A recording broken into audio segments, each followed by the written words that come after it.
السلام عليكم. ما زالت المركزيات النقابية المشاركة في الحوار الاجتماعي تترقب اجتماع اللجنة الخاصة بإصلاح التقاعد، وخلافا لما كان مبرمجا لم تعقد اللجنة سلفية الذكر اجتماعها في منتصف يناير الماضي، حيث كان يفترض أن تعرض الحكومة رؤيتها لإصلاح نظام التقاعد بحضور ممثلين عن المركزيات النقابية والاتحاد العام للمقاولات.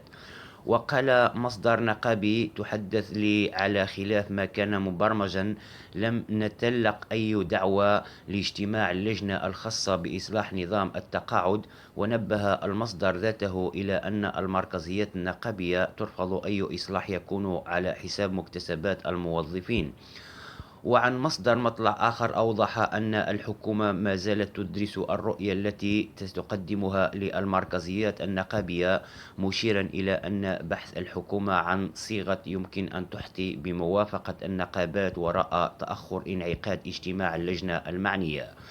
ورجح المصدر ذاته أن تعتقد اللجنة اجتماعها في غضون فبراير المقبل، وتنتظر النقابات من الحكومة تقديما مقترحا مغايرا تماما لما ورد في دراسة أعدها مكتب دراسات خاصة. وتقترح الدراسات رفع سن التقاعد إلى 65 سنة بما في ذلك القطاع الخاص، ورفع نسبة الاشتراكات واعتماد سقف موحد للنظام الأساسي يساوي مرتين الحد الأدنى للأجور بكل من القطب العمومي والقطب الخاص.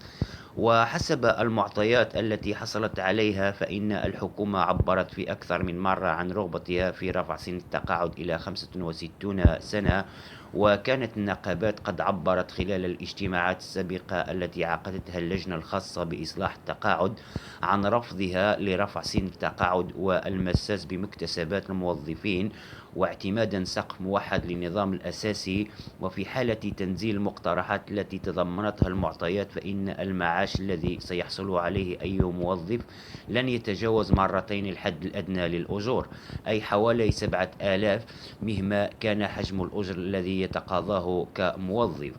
وكان وزيرة الاقتصاد المالية قد أكد في جلسة برلمانية أن ملف إصلاح منظومة التقاعد يأتي على رأس هذه الملفات العالقة، مشيرا إلى أن الحكومة بادرت إلى عقد اجتماع أولي مع النقابات والاتحاد العام للمقاولات خلال الأسبوع الأول من الشهر أكتوبر الماضي، تمت خلاله المصادقة على منهجية والبرمجة الزمنية لأشغال لجنة إصلاح أنظمة التقاعد. والسلام عليكم.